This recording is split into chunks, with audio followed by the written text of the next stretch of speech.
The Cathedral of Notre Dame is regarded as one of the world's most famous tourist attractions, with millions of visitors from around the world flocking to see its towering spire and famous stained glass windows. CBS News correspondent Carter Evans has more on the iconic cathedral's history.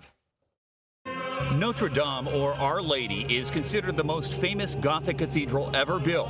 Construction began on the historic monument in 1163 during the reign of King Louis VII, and it took nearly 200 years to complete. Its picturesque stained glass rose windows were made of hundreds of panes, depicting various biblical images like apostles and angels. Iconic gargoyles and statues surround the cathedral. Theologian and CBS News papal contributor Candida Moss. It has tremendous cultural and political significance. This is where kings and emperors were crowned.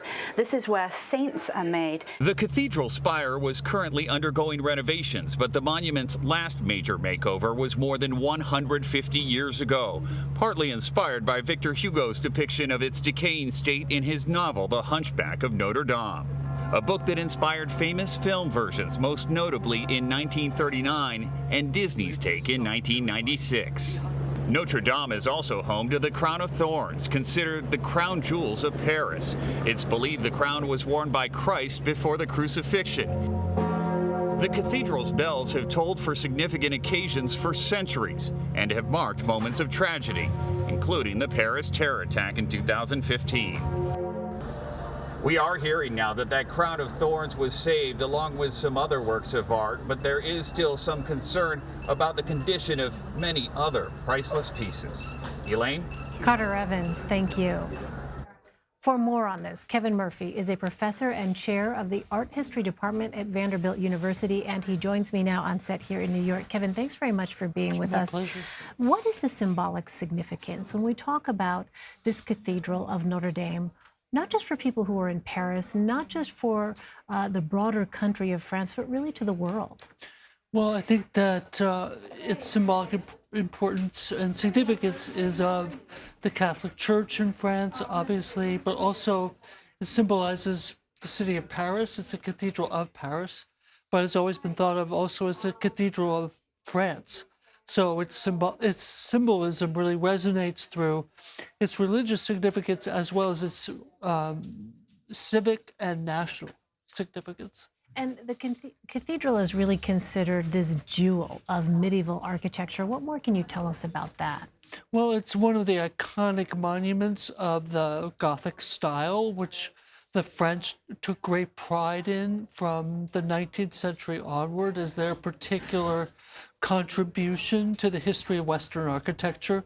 The man who was largely responsible for its restoration in the mid-19th century, Viollet-le-Duc, was a person who popularized the idea that the French were great builders out of stone, and for him, the Gothic cathedral represented the kind of apex of French achievement in building out of stone, and the ability to build a very light-appearing building, but out of this massive material of stone. So Notre Dame has been damaged and renovated before. Give us a sense of the building's history, how it has stood for so long. Well, when watching the earlier reports about the recent restoration and what generated the anxiety about pieces falling, that was observed centuries ago, and certainly in the early 19th century, at the time that the church was reestablished following the Revolutionary period, when this massive restoration was embarked upon, many observers felt that a lot of the sculpture would be lost, that a lot of the fabric itself would be lost because of its deterioration, which was so marked at that point. So there have been any number of moments at which the stability of the monument was feared for.